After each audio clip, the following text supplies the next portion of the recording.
We are up to chapter 4, Mishnah number 23. Rabbi Shimon ben Elazar Omer. Rabbi Shimon, the son of Elazar, says, he gives us 4 lessons. Al tiratze es chavercha b'shas kaso. Do not try to appease your fellow man in a time of his anger. Ve'al tenachameu b'shas shemeisa mutal lefanav. And do not console him at the time where his deceased loved ones, where his deceased loved one is lying before him. Ve'al tishalo b'shas nidro, and do not seek to annul his vow for him at a time that he makes the vow. Ve'al tishtadel liroso b'shas kalkalaso, and do not attempt to see him at a time of his degradation. This is the teaching of Rabbi Shimon ben Elazar. It's not exactly clear who he was, meaning we know his name appears all over the Talmud. We know he was a student of Rabbi Meir. He was a contemporary of Rabbi Judah the Prince. The Talmud gives us stories when he accompanied Rabbi Meir on his travels, and it gives us, in fact, a few lessons that Rabbi Shimon ben Elazar conveys in the name of Rabbi Meir, but it's not clear who exactly he was. Who was this Elazar? Some have speculated maybe his father was the son of Rabbi Shimon Bar Yochai, maybe he was some other Elazar. It's not so clear, and it is debated amongst the scholars. So a little bit about the background of this particular sage. There's a few interesting stories that I found noteworthy. For example, in the Talmud, in the book of Shabbos, page 134a, it's discussing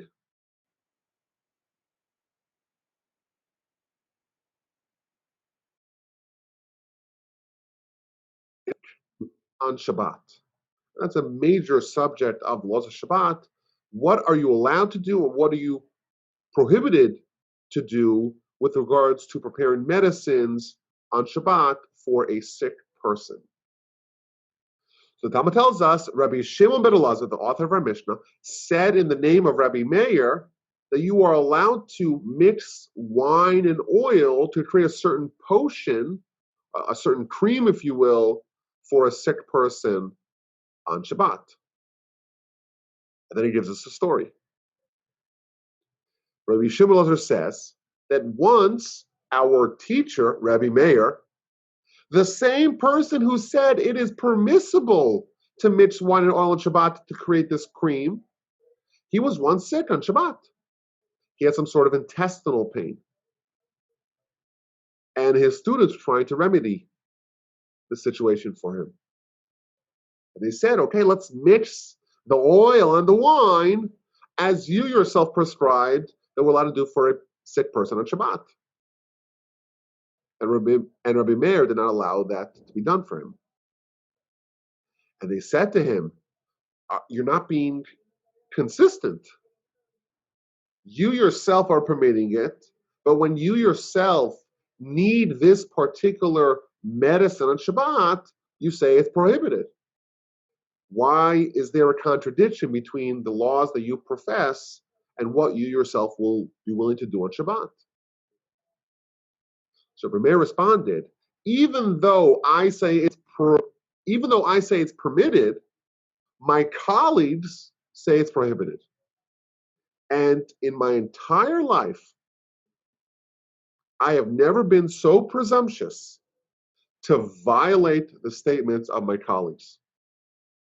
Meaning, even though he believed that it was permitted, because his colleagues, his contemporaries, believed it is prohibited on Shabbat, that was a machlokas, that was a dispute, he was extra stringent with himself, even though he would permit it for others, but he himself would not partake in this leniency, which I think is an interesting policy for a rabbi and for a halachist, that even though they could teach that it is halachically permissible, they themselves could adopt extra stringencies and forbid it for themselves.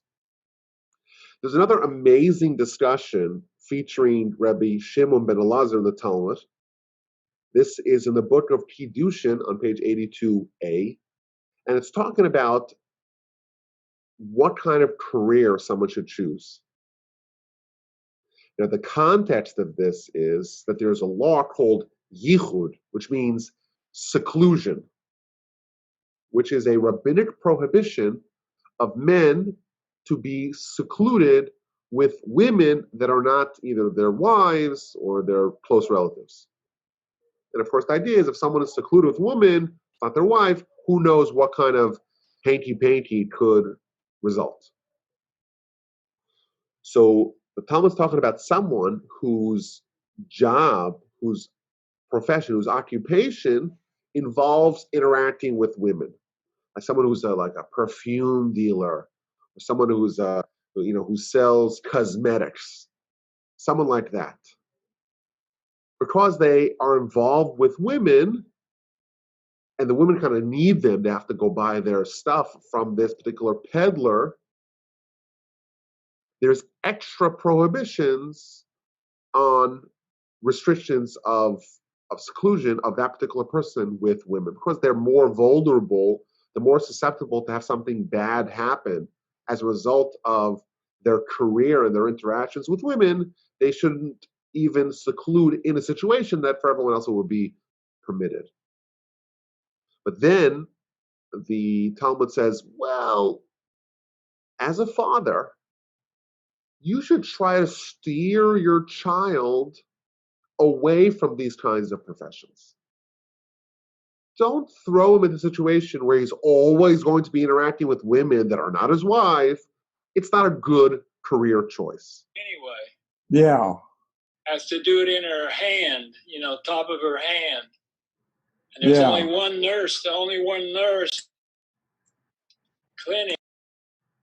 And then continues the Talmud, Rabbi Meir said, a person should always teach his son a profession, a craft that's clean and easy. Find something which is clean and easy. And you should pray to God. God has all the power, all the money, all the assets that this career choice, this profession should provide for your son. Why? Because every profession, there's always rich people and there's poor people in every given profession. And therefore, what really matters is how much blessing does God give to a person. That's what the Talmud says. Comes along Rabbi Shimon Bolanazar, and he says something very fascinating, very powerful.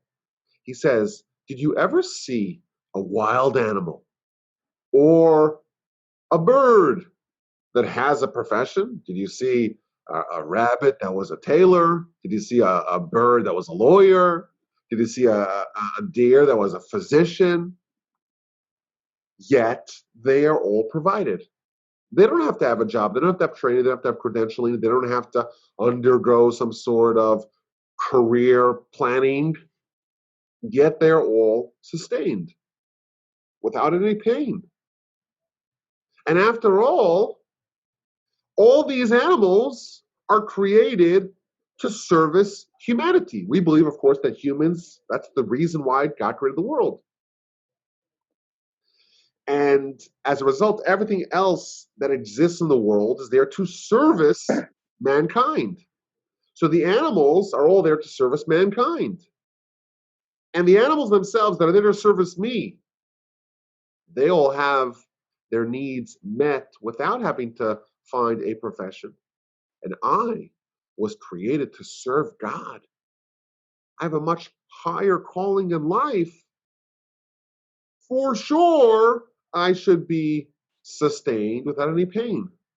So why do people suffer financially? It's only because I have behaved poorly and the Almighty restricted, so to speak, the amount of blessing that I receive.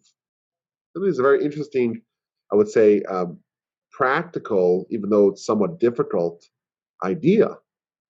It's practical because today, the struggles that we have today, what career am I going to take? Am I going to go to law school? Am I going to try to get my MBA? Am I going to become a welder? Develop vocational training? Fix air conditionings? Every child has that dilemma.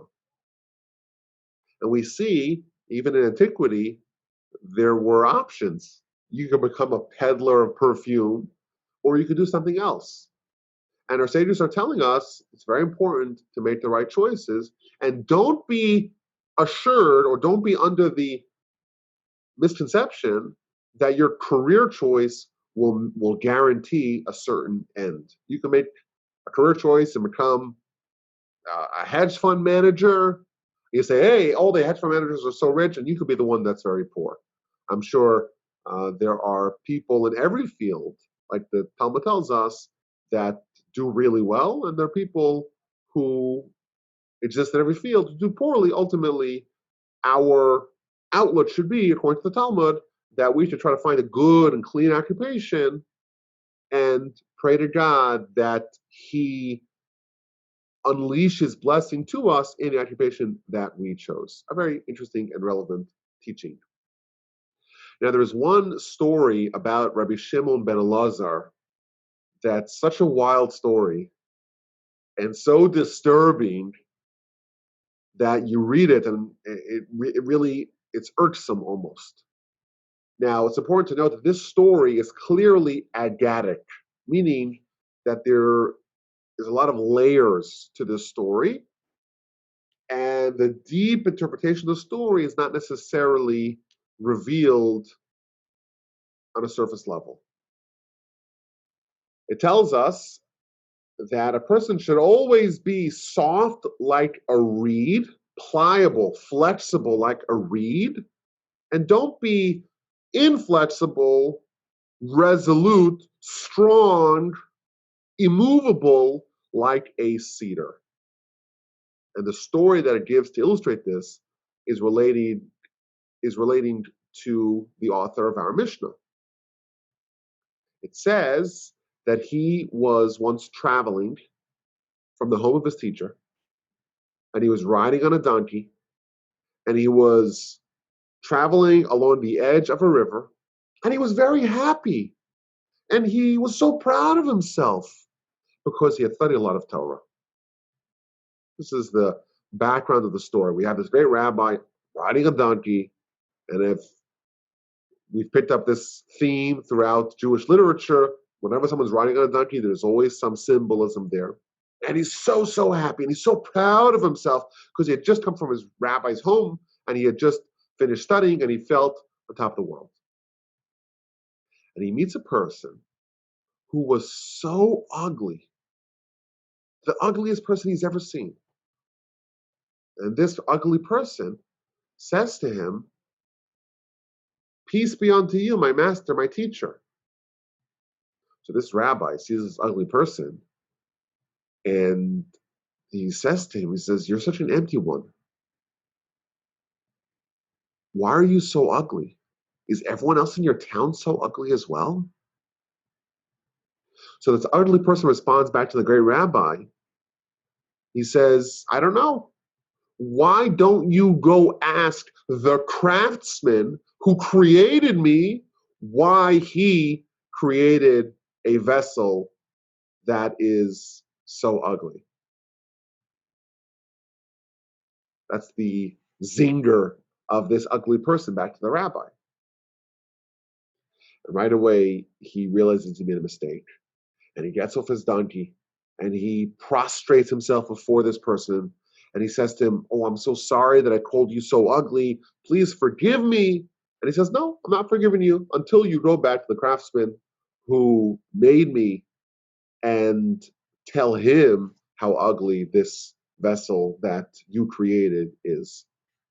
So they are walking with each other, and they arrive at the city where Rabbi Shimon lives. And all the people come out to greet the great rabbi. And this ugly guy says, "Who are you calling great rabbi? This person?" He's like, "If this person is a great rabbi, I wish there were much fewer great rabbis amongst the Jewish people." And he retells the story. So the people, they begin to lobby him and say, "You know what? He's a great sage. He's a great scholar. Forgive him." So the ugly guy says, "I will forgive him, but only because of you." only in your honor, not in his honor. And right away, after the story, comes along the great rabbi and he teaches a person should always be soft and pliable and malleable and flexible like a reed, but not be so stiff like a cedar. And that's why the reed is important, because with the reed, you create a quill, and a quill, you can write a Torah scroll, and tefillin and a mezuzah. That's the story in the Talmud in the book of Taanis, page 20a, going into 20b. Now, as an aside, I once gave a lecture on this particular teaching in the Talmud, what's actually going on in this whole story. It is fittingly titled The Ugliest Guy Ever. And if you want to listen to it, it can be found on this Jewish Life podcast channel, and it was released in April 30th, in April of 2015. When you read the story, it seems to convey that the great sage is incredibly insensitive to this poor chap who was born ugly. And the reason why the Talmud would include the story, what the lesson is, of course, is something that we have to really explore. But I think that there's maybe a very easy lesson for us to learn here. We see how the great rabbi meets someone who's flawed, he's ugly in the words of the Talmud, and he attacks him straight on. And then what happens? As a result of this encounter, he learns from his mistakes. And he teaches a lesson for all eternity that I should have been a little softer. I should have been like the reed. I should have been a little more flexible with him. I was too immovable, too inflexible, and that's why I behaved in this way. And he learned and he adjusted. So that's, I think, a very valuable lesson. Is anyone perfect? If you were perfect, you wouldn't exist here, because there's no reason for you to exist. Even Moshe is not perfect. The greatest man that we've ever seen still was imperfect. The Almighty could create angels, create robots that are totally perfect. That's not what he wants. Mm-hmm. He wants to create us who are conflicted, who are imperfect, and we make mistakes, but what matters is that you learn from those mistakes and you adjust and you don't make the mistake a second time. And maybe we could suggest that the current teaching that he gives us today maybe demonstrates how he changed from this episode. Now, there is another teaching, again, this is out of hundreds of teachings regarding our sage in the Talmud, but this particular teaching from the book of Shabbos, page 105b, is very germane to our subject. And I would add that to understand the Torah worldview and the antagonist, the foe that we have to encounter in our lives, one of the most important teachings to understand that is this particular teaching in the Talmud, in the book of Shabbos, page 105b, authored by our sage, Rabbi Shimon ben Elazar. And it says as follows: someone who tears his garments in rage, someone so angry, they get so mad, they rip up their clothing. And someone who breaks their vessels in their rage. And someone who scatters and throws away their money in their rage. When you see that person behaving that way, in your eyes, you should treat them like an idolater. For this is the methodology of the Yetzer Hara. Today, he tells you, do this. Tomorrow, he tells you, do that. And eventually, he tells you, worship idols, and you go and you worship those idols. There's a certain progression. Yetzer Hara doesn't tell you on day one, go do idol worship. It's not how it starts. He starts by allowing you to behave crazy or encouraging you to behave crazy, to behave irrationally when you get angry. You're angry and you start behaving in ways that are counterproductive. You rip your clothing, you throw away your money, you shatter your vessels. This is someone who's under the spell of the Yetzer Hara.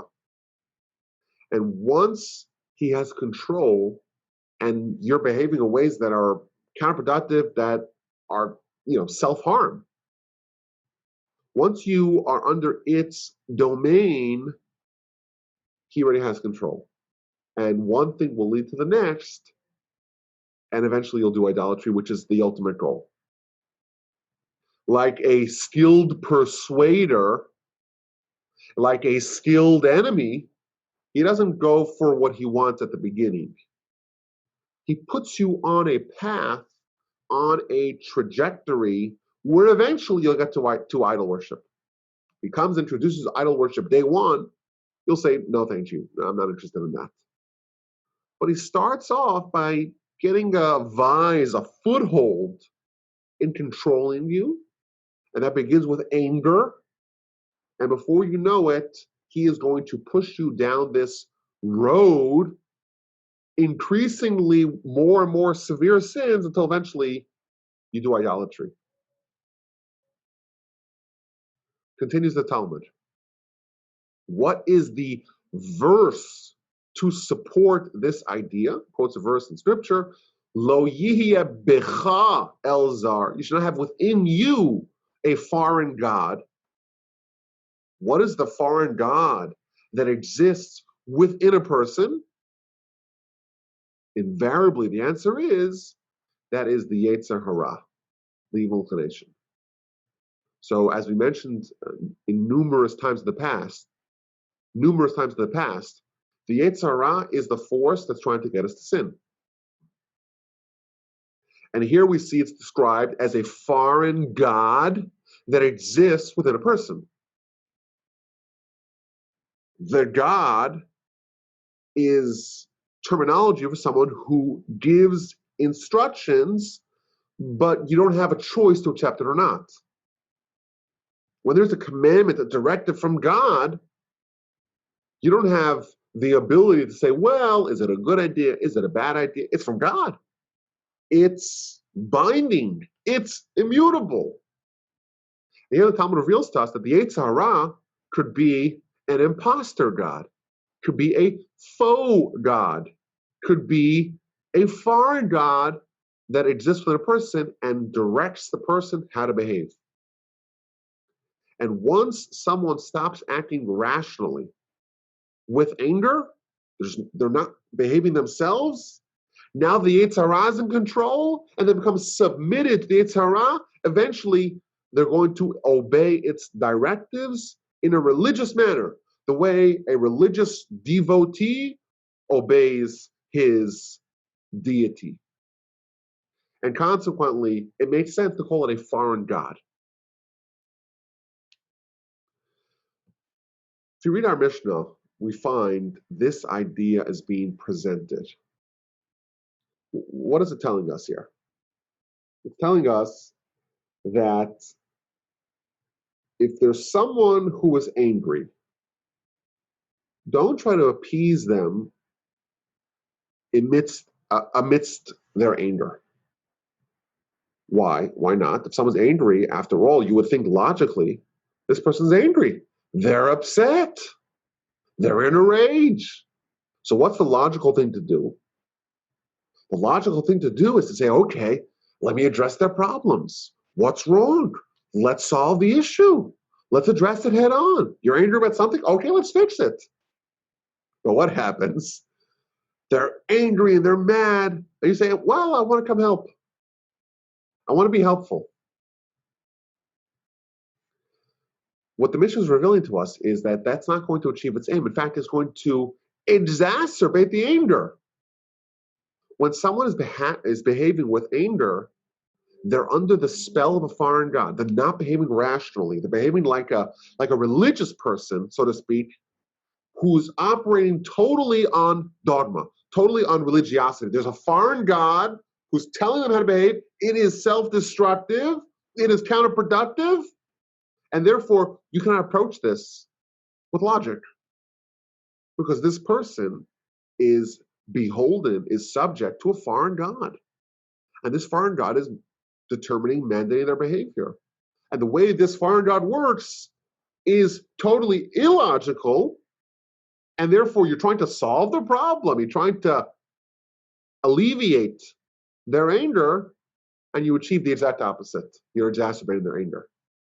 And therefore, the only way to appease someone who's angry is you have to wait for the anger to subside a little bit, for the rage to dissipate, and maybe a modicum of normalcy, of logic to be restored, and then there's someone to talk to.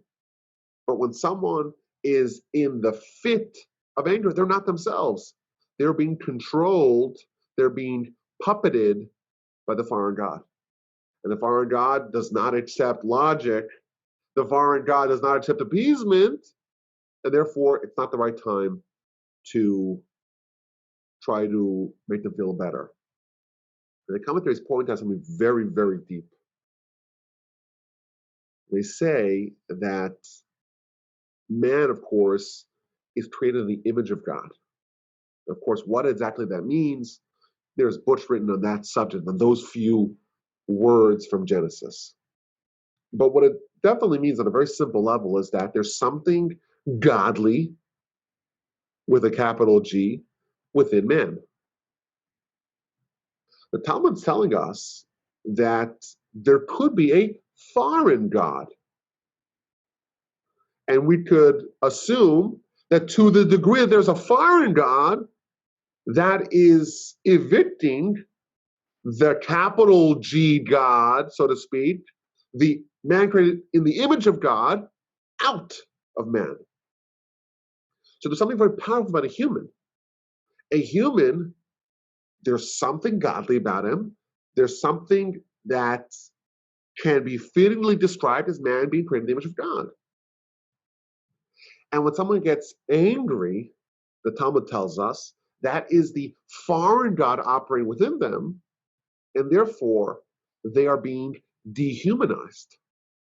In quite a literal sense, the way the Torah describes a human is someone who has the image of God within them. When someone is anger, when someone is dominated by anger, by rage, it's the foreign God operating within them, so therefore they're not the human, so to speak, as being described in Genesis. How could someone do idol worship? How does anger become a segue to idol worship? Here's the answer. The human, by nature, so to speak, physiologically, from the very beginning of creation of man, there's something noble and holy and spiritual about man. He's created in the image of God. When someone loses that, then they're vulnerable. Then it's possible for them to start serving other gods, foreign gods, because the holiness, the image of God within them, has been banished. Now, there's a lot of Talmudic statements about anger and how destructive it is. And here we see, and this is something that we all have encountered, I'm sure, in our lives, that when someone becomes angry and starts acting irrationally, they are not themselves. The way they are truly is in the image of God. And now there's the foreign God who is the puppeteer of this person. And this puppeteer has the reins, and if he is allowed to remain in charge, who knows where it's going to end up? It might end up with idol worship completely. The Talmud tells us, the book of Nadar, page 22, that someone who gets angry, all manner of Gehenom control him. What does that mean? That means that all kinds of sin, and therefore all kinds of punishment for all kinds of sin, are now on the table. The puppet master, the foreign god, his agenda, or its agenda, is to get a person to sin in all kinds of ways. And the way it latches on, we're told here, with anger. And therefore, all kinds of Gehenna are all available because now it's like a smorgasbord for the foreign god.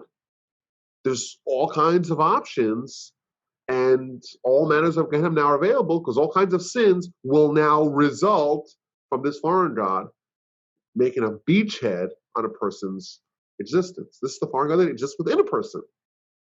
The real God is out, the foreign God is in control, and all kinds of sin are on the menu.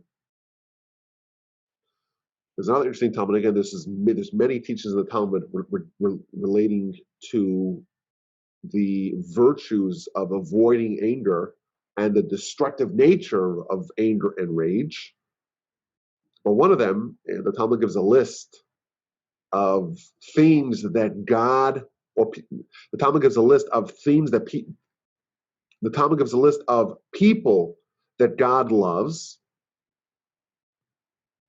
And one of those people is someone who doesn't get angry.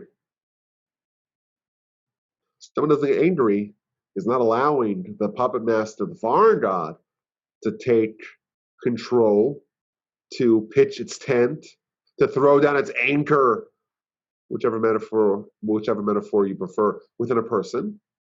And therefore, God loves that person. This person is fighting a good fight and not allowing the foreign god to take hold. So I think this is interesting. If you study this teaching, we have this great sage, and he's developing in the Talmud elsewhere an entire thesis, if you will, of how a person can descend to the lowest, most depraved moral nadirs, even to idolatry. And the first thing that it tells us, watch out for someone who gets angry, starts behaving irrationally. That is the root of terrible things to come. And what it's telling us is that the first step towards a person's spiraling descent into sin is going to be something irrational that they do. And whenever you see someone behaving irrationally, says the Talmud, says Rabbi Shimon Bolanazar, you should know that the foreign God is now in control. The fact that this person created the image of God, that has been a little bit sidelined, and now literally all hell's going to break loose. What's going to be with this person? They may descend very far, very fast. I think there's a very powerful idea that's also connected to this insight. The Torah, so to speak, being created in the image of God and how man behaves when they are dominated by that worldview is supremely rational. I know we spoke about this in the last mishna. The last mishna is all about how there's this world and there's the next world, and we have a choice. Which world are we going to prioritize? Are we going to prioritize our existence here as a soul that's buried in a body's world? Is that going to be our focus? Or are we going to prioritize the spiritual world? Now, if I was speaking to someone rationally, I can make a very good argument. I say, hey, you have two worlds. One of them is definitely temporary, definitely. And one of them is permanent. And even if you don't believe in it, there's still a good chance that it is permanent. So which one of those makes more sense to prioritize? And if you're speaking to me rationally, you know that it doesn't make sense. It's illogical to prioritize the temporary world in lieu of the permanent world. That's rational. It's logical. And all sins result from a person failing to recognize that, or ignoring that temporarily. There's, I think, an astonishing insight here, that all sin is a byproduct of a person acting irrationally. So this is an entire thesis of understanding how the Yetzer Hara operates, and how it influences a person. And now we can look at it as an outsider, and it makes total sense. Of course, the person who is in the middle of a fit of rage, they don't see that. In their view, it makes sense to take your money and throw it out the window, to take your own garment and rip it up, to take your own vessels and break them, to take a baseball bat and start breaking stuff. Why? What's the logic? Well, there is no logic. You're irrational. And only when you're an outsider, only then can you notice it. And I find it really striking here. The way this mishna is framed, it's not framed from the perspective of the person who gets angry. It doesn't say, hey, when you're angry, other people are going to try to comfort you. It's not going to work. It's presenting it from the perspective of the outsider who sees the angry person and wants to be good, wants to be helpful, and tries to comfort them, and it totally backfires. And by the way, if you look at the Talmud, in the book of Shabbos, page 105b, where it talks about the progression leading towards idolatry, how does it frame it? What's the context? The context is, when you see someone else behaving in this way, in this irrational way, in your eyes, you should know that that person is going to potentially be an idol worshiper unless they get out of the clutches, unless they disentangle them from the tentacles of the Yetzer Hara. There's a different way that this could have been presented. What Rabbi Shimon Bolanazar could have told us is, you are irrational. That's not what it says. It says, hey, look at that guy. Look how crazy he's behaving. Look how irrational he is. You're trying to appease someone else who's acting crazy, who's so angry and so full of rage. You're trying to comfort them and it backfires. I think what it's telling us is, there's probably a few takeaways that we can have. But A, when we are irrational ourselves, we don't know it. Only when you are an outsider, you look at someone else, only then can you notice it. A. B, perhaps we could suggest that he was someone initially who was very direct. He sees the ugly person, and of course, all the commentaries tell us he was ugly spiritually. But right away he says, why are you so ugly? He had a little bit of a blunt approach in the story in the book of Titus where he met the ugly person, and he's on the donkey and he gets off the donkey and tries to apologize. It seems like maybe he shifted his tactics. Maybe we contrast these two stories or these two teachings, and he's someone who says you should always be pliable, you should always be flexible, you should always be a little bit more forgiving, like the reed. And that reed is make a quill out of it, and that's how you write Torah scrolls. What it's telling us is that the Torah operates like a reed. The Torah does not attack us head on. The Torah allows us to save face. The Torah is going to be subtle and crafty and underhanded in its messaging. And it's telling us, this Mishnah, what it's telling us is, you are irrational. Because anyone who sins is behaving irrationally. But that's not what it does. It presents it from the opposite vantage point. It allows us to save face. It allows us to absorb the positive message without that sting of being told you're irrational. And every sin is a product of the foreign God who is commandeering your existence, yourself, and causing you to behave in crazy ways. I think that's maybe a subtle insight of A, how we can influence people. Rabbi Shimon, the author of our Mishnah, he meets this person, and he's ugly. And again, the commentaries explain there's something spiritually lacking. I wasn't talking about physical appearance, I'm talking about spiritual appearance. And he's trying to help him. He's trying to be useful, trying to be helpful. He's a great sage, and you would imagine he's trying to think how to better this other person. And he presents his problem to him straight on. You are ugly. Why are you so ugly? Is everyone else in your town so ugly? Maybe everyone else in the town that you came from is also spiritually ugly, and that's how you got to where you got. That's how you became such a sinner. And you know what? That made sense. It's a person who has a problem. Let's try to fix the problem. And we address the problem head on. And it totally backfires. And then he realizes, wait a minute, the Torah, how does the Torah treat us? It's much more forgiving. It's much more flexible. There's much more patience. It's almost understanding of the fact that people are crazy, that people are irrational, that people behave in ways that are self-destructive, that are causing themselves self-harm.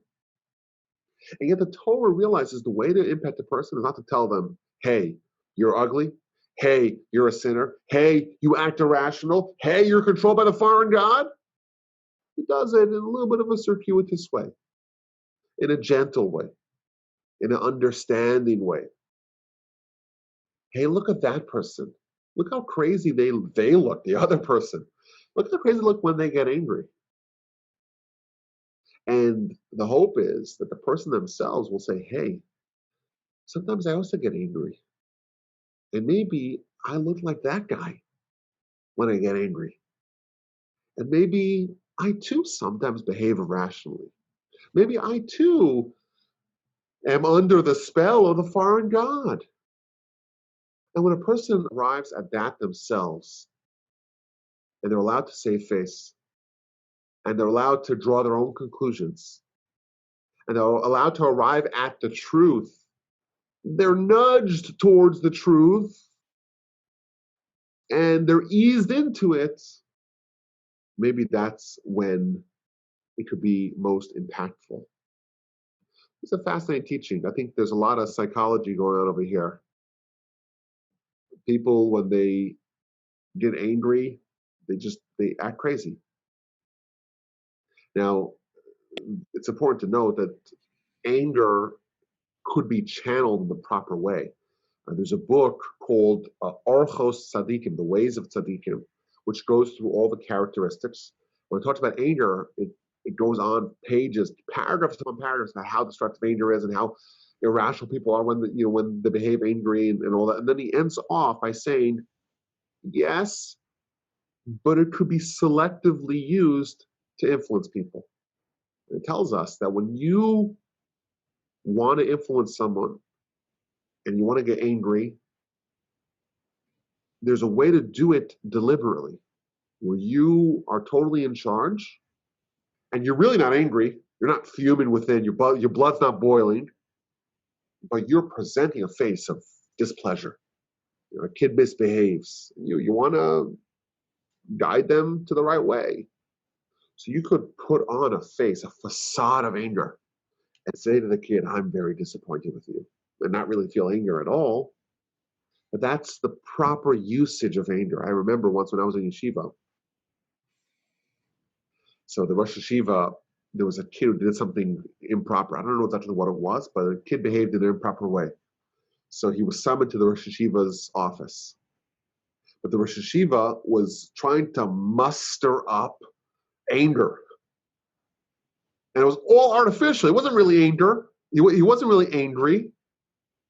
But he knew that there's a pedagogical benefit of him portraying himself in that way. And that's what he did. So the way I heard the story is that there was someone else in the room who said, the Rosh Yeshiva was saying like this. He's like, I'm not ready for it. And he was trying to artificially create anger so that way he could positively influence the student. The Alter of Kell, one of the students of Rabbi Yisrael Salanter, he had a special set of clothing that he would put on whenever he was angry.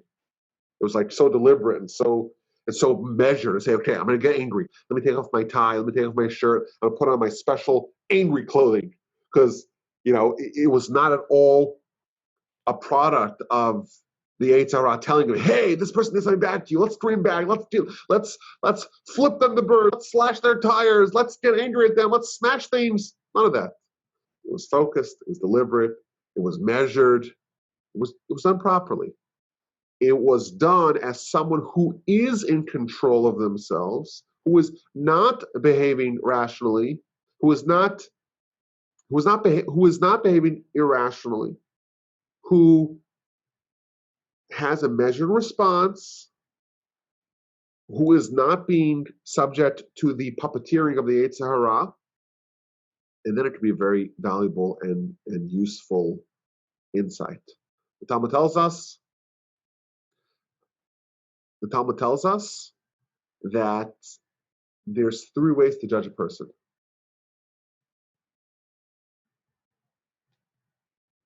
People, when they display themselves, oftentimes it's filtered. You know, they want to look good, they want people to think that they're intelligent, and that they're caring, and that they're kind. And therefore, you don't know who a person really is.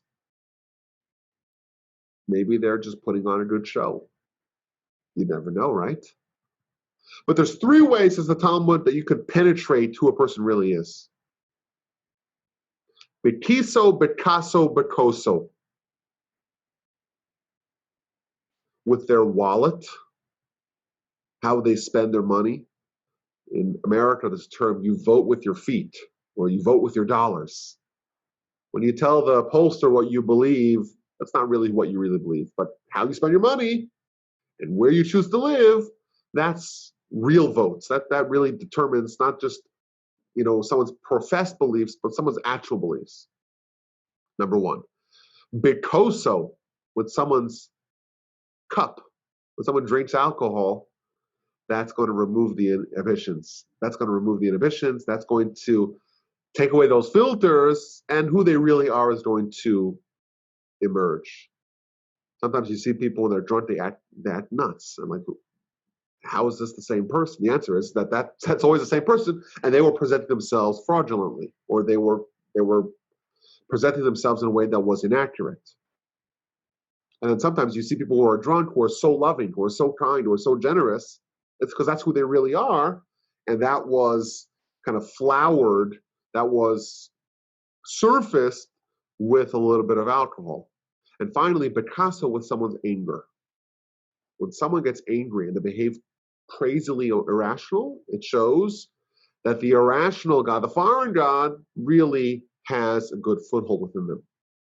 Whereas when someone is measured, when someone is deliberate with their anger, when somebody uses their anger as a positive tool to influence others, but not as a way to lose themselves, that shows that they really are in control of themselves, and they are, in fact, displaying the image of God and not the image of the foreign God, who wants to hijack your heart, your soul, take over, and put you on a path towards even doing idolatry. What an interesting teaching, what an interesting story of this Mishnah.